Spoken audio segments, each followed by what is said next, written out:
welcome to Skill Tree, where we learn how to do just about everything. All right, come closer. I need you to check out this sexy man face shave I have right here. I acquired this nice little shape up using a straight razor.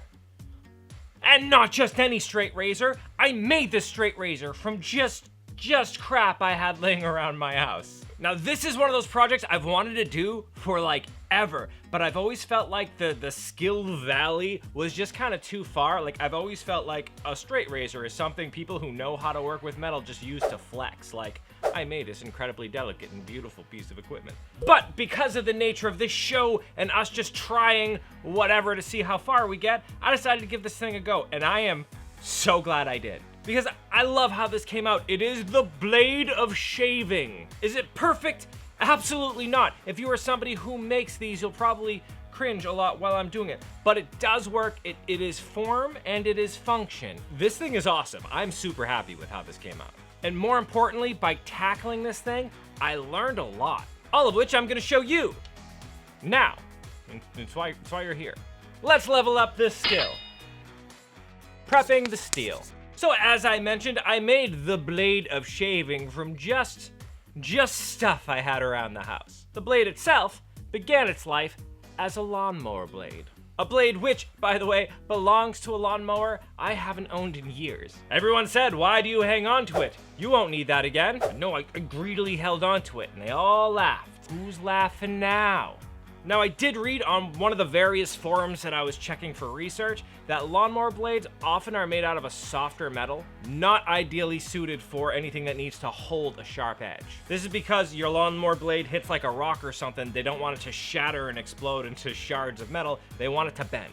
They also said that a good way to check to see if steel is okay for use as a blade was to do a spark test.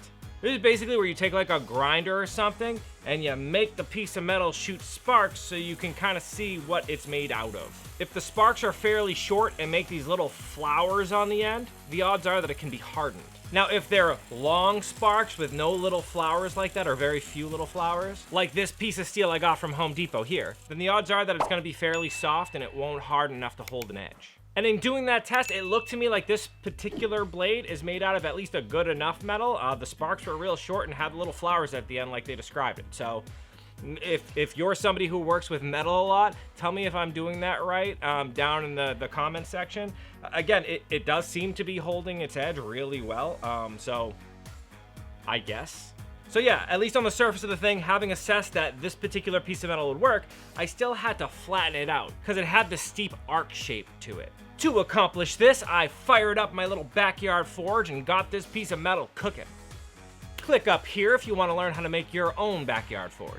And once my metal was up to temp, I brought it over to my makeshift anvil and started flattening it. I figured I could use the rest of the metal for future projects as well, so I heated and hammered the whole piece, one section at a time, until it was nice and flat.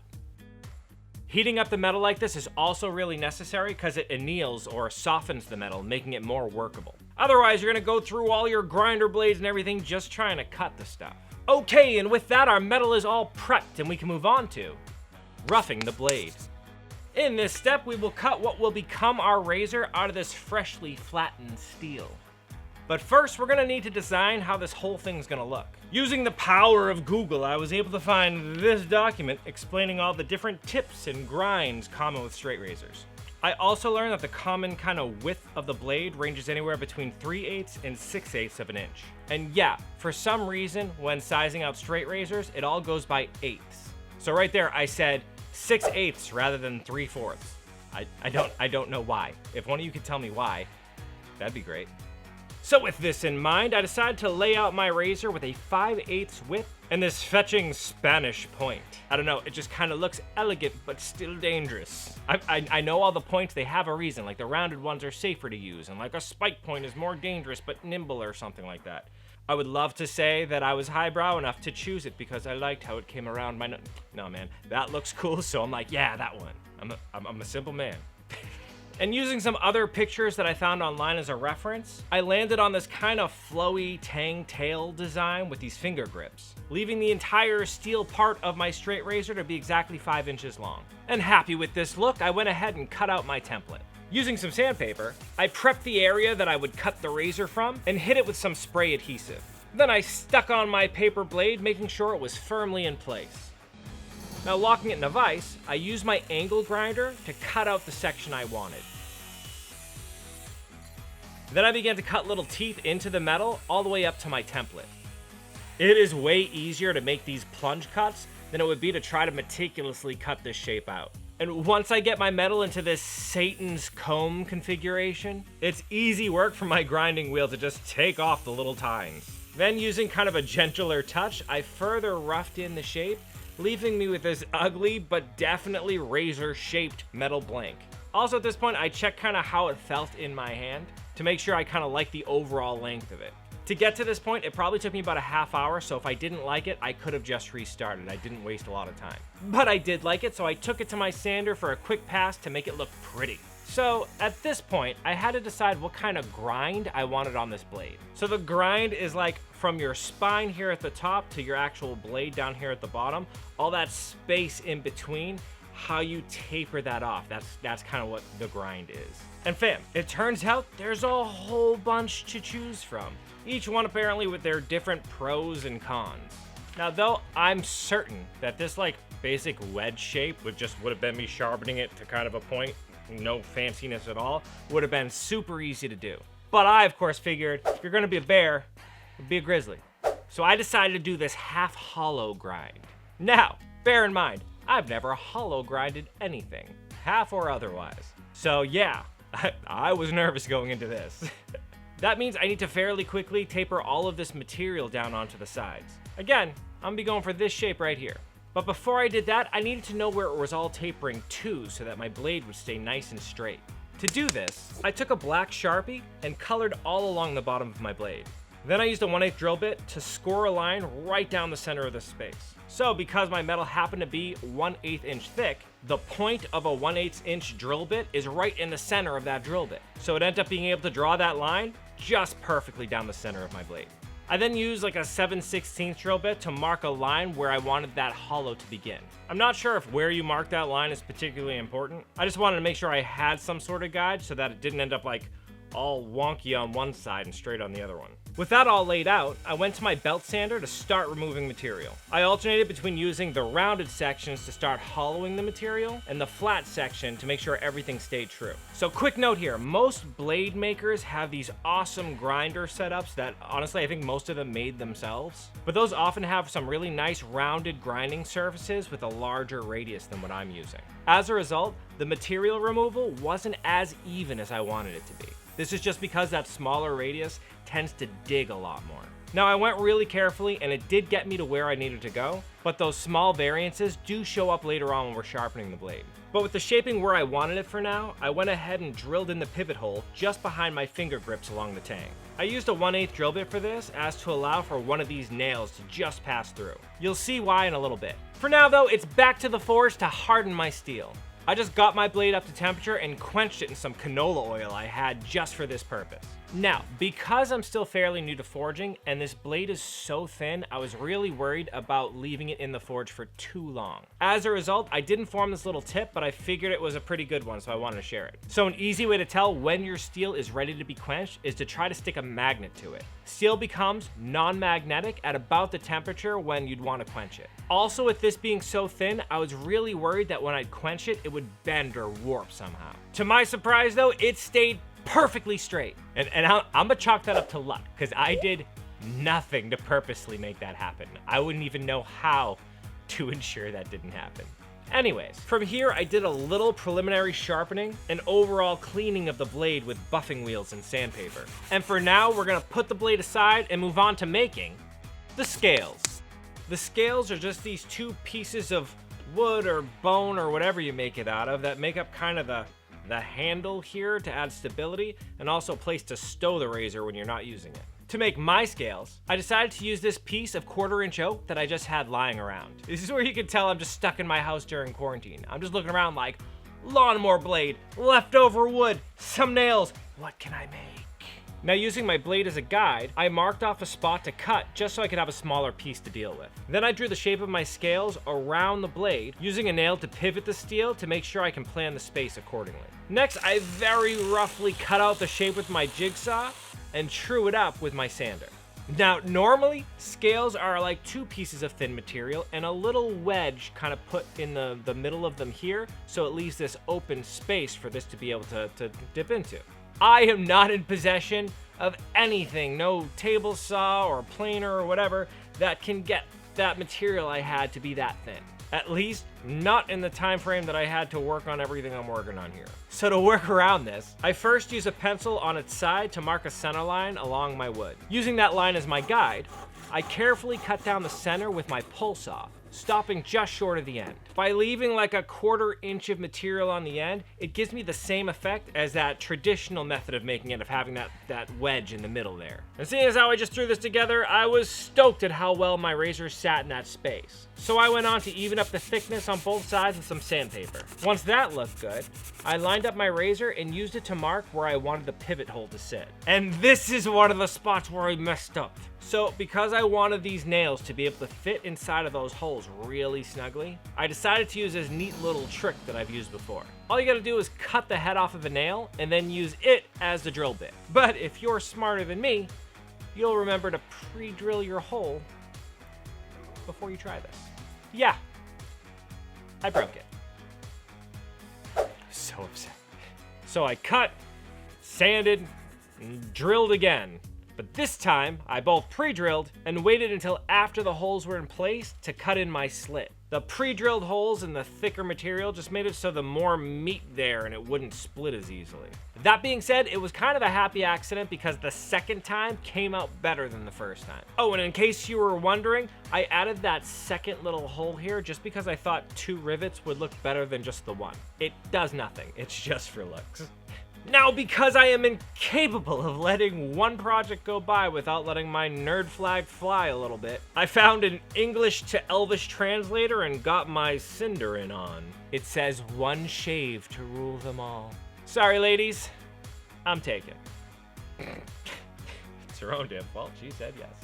So after carving that in with my Dremel, I also added this little swirly, because why the hell not? Then I stained the whole thing a mahogany color that, you guessed it, I just had lying around.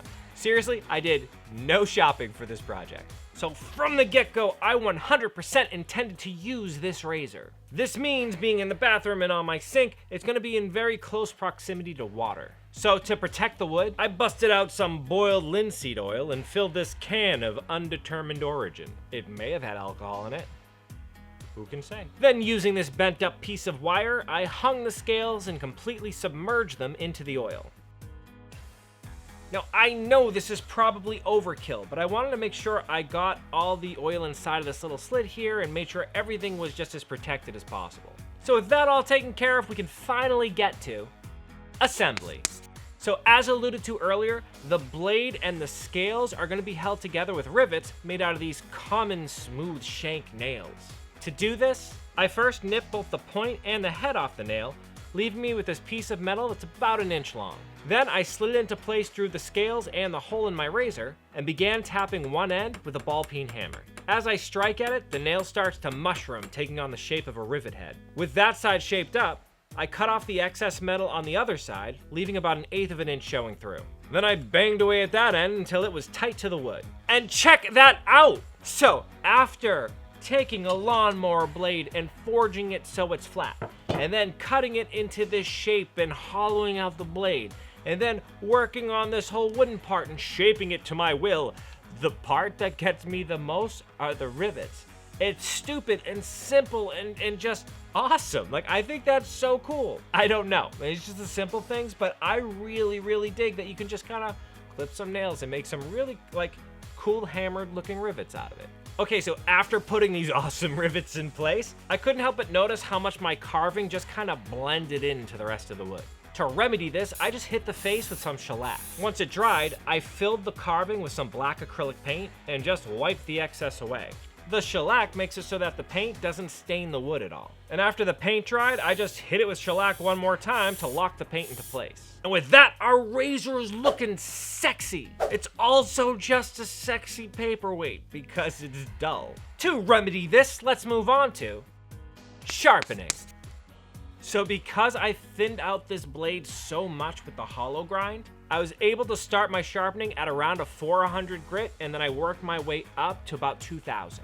That being said, my actual grinding stones do not go anywhere near this grit. Because of this, I decided to use some sandpaper to pull this off. To do this, I sprayed some adhesive onto the back of some 400 grit sandpaper. Then I stuck it onto this pane of glass. The glass ensures I'm on a perfectly flat surface to grind against. Laying my razor flat on that surface, I ran it blade first in one direction, then flipped it and went in the other.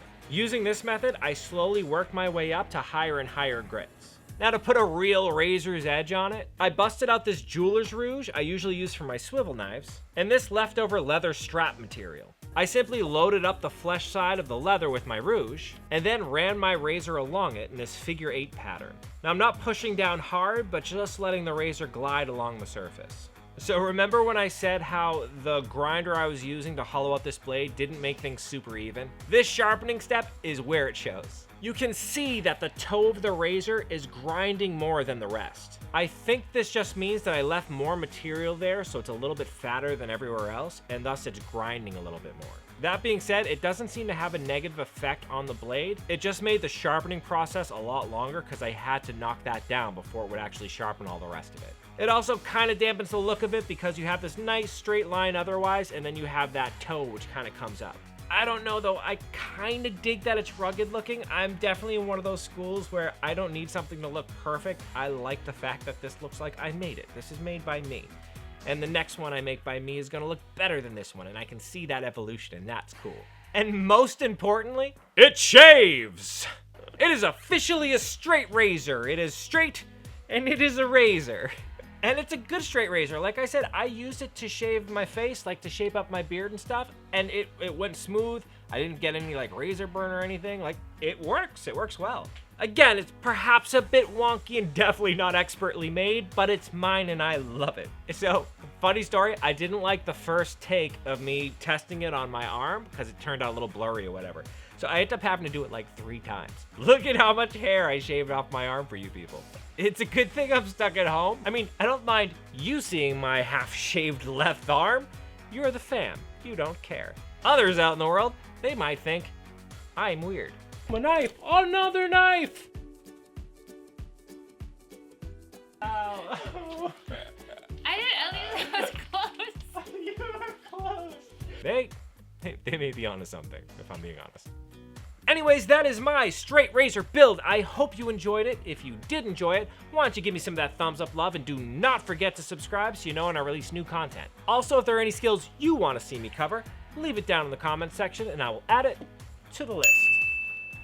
All right, well, I gotta get going. My wife decided she wanted to open a pie shop, but meat is hard to come by. So I've decided to start a barbershop upstairs. In the meantime, keep leveling up, you.